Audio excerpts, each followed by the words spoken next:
Surat cyber crime police સ્ટેશનમાં Flipkart company સાથે 42 લાખ રૂપિયાની છેતરપિંડી આચરનાર એક આંતરરાજ્ય ગેંગ સામે ગુનો નોંધાયો છે. આ ઠગ ગેંગે સેલર પ્રોટેક્શન ફંડ પોલિસીનો દુરુપયોગ કરીને માત્ર 9 દિવસમાં એક જ ડિવાઇસ અને આઈપી પરથી 5,121 જેટલા બોગસ ઓર્ડર પ્લેસ કર્યા હતા.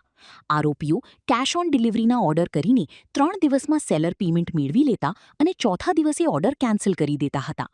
આ રેકેટમાં મુખ્ય આરોપી આશરફ અને ભાગીદાર રક્ષિત સહિતના શખ્સો ટેલિગ્રામ મારફતે ઝારખંડની કુખ્યાત જામતારા ગેંગ સાથે મળીને ફેક સેલર આઈડી ચલાવતા હોવાનું ખુલ્યું છે.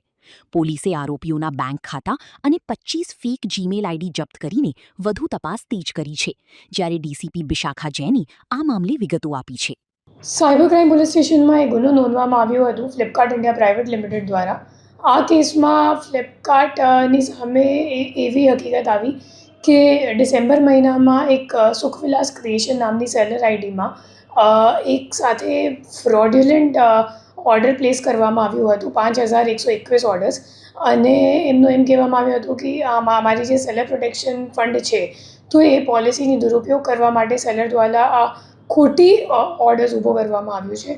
તો આ બાબતે આપણી જે NR પટેલ સાહેબની ટીમ છે એમની દ્વારા ડીપમાં ઇન્વેસ્ટિગેશન કરવામાં આવી અને આખું ટેકનિકલ વર્કઆઉટ કરીને ખબર પડી કે સેમ જ મતલબ એક જ કસ્ટમર આઈડી, આઈપી એડ્રેસ અને એક જ મોબાઈલ નંબર દ્વારા અને એક જ ડિવાઇસથી તમામ ઓર્ડર્સ પ્લેસ કરવામાં આવી હતી. અને છેલ્લા 9 દિવસમાં 5,121 ઓર્ડર પ્લેસ કરીને જે સેલર પ્રોટેક્શન ફંડની પોલિસી છે ફ્લિપકાર્ટની એનો દુરુપયોગ કરીને ફ્લિપકાર્ટ સાથે 42 લાખ રૂપિયાની છેતરપિંડી કરવામાં આવી છે.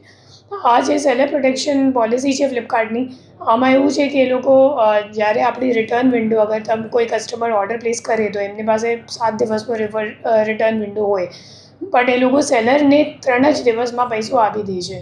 તો સેટલમેન્ટ કરવાની જે સાયકલ છે એ 3 દિવસની છે અને જે રિટર્નનો વિન્ડો છે એ 7 દિવસનો હોય.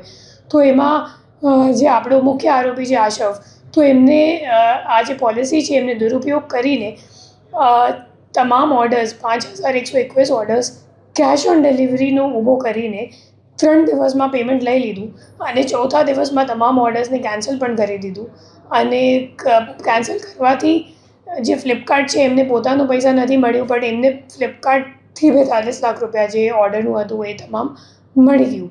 આ સમગ્ર ઘટના જ્યારે સામે આવી તો ફ્લિપકાર્ટ દ્વારા એપ્રિલ મહિનામાં આ જે સેલર છે એમને બ્લેકલિસ્ટ કરવામાં આવ્યું હતું અને અહીંયા ફરિયાદ નોંધાવવામાં આવી હતી. તો આ તપાસમાં આવું સામે આવ્યું છે કે જે આશફ છે એમની સાથે આ 4 અન્ય આરોપી આમાં સંડોવાયેલ છે.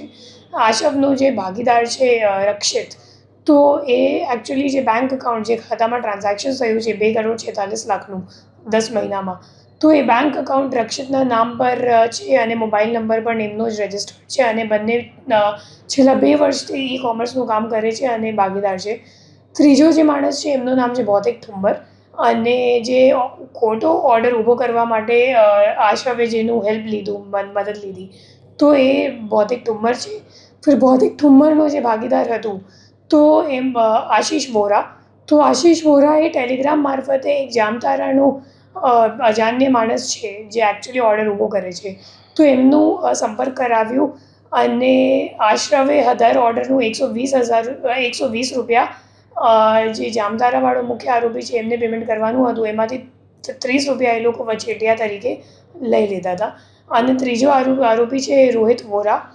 જે રોહિત વોરા છે એકચ્યુઅલી એમની જ્યારે આપણી ટીમ ત્યાં એમની ધરપકડ કરવા માટે ગઈ તો ત્યારે ખબર પડી કે એમાં 25 જીમેલ આઈડી છે લોગિન કરેલું એમના સિસ્ટમમાં, અને 25 જીમેલ આઈડીમાં અલગ અલગ એમેઝોન પર અલગ અલગ સેલર આઈડીમાં રજિસ્ટર્ડ છે અને એમાંથી એક પણ જીમેલ આઈડી એમના પોતાનું નામ ઉપર નથી. તો એ લોકો મોટું રેકેટ ચલાવે છે ઈ કોમર્સ જે કંપનીઝ છે એમને છેતરવા માટે. અને એમાં જે મુખ્ય આરોપીઓ છે એ લોકો ઝારખંડના છે અને એ લોકો ટેલિગ્રામ મારફતે આવા લોકોને સંપર્ક કરે છે અને આવા લોકો જે સેલર્સ છે ઈ કોમર્સના એમને સંપર્ક કરે છે. ખોટી સેલર આઈડી પણ વેચે છે, કેમ કે એકવાર અગર ઈ કોમર્સ વેબસાઇટમાં એ લોકો બ્લેકલિસ્ટ થઈ જશે તો પછી એમને બીજી સેલર આઈડીની જરૂરિયાત પડશે. તો એ મુજબ આખું રેકેટ ચાલે છે, જેમાં જે સેલર્સ છે એ પણ સંડોવાયેલ છે, જે ઓર્ડર્સ પ્લેસ કરનાર છે એ લોકો ઝારખંડમાં છે અને વચ્ચે વચેટિયાઓ છે જે લોકો સંપર્ક કરાવે છે.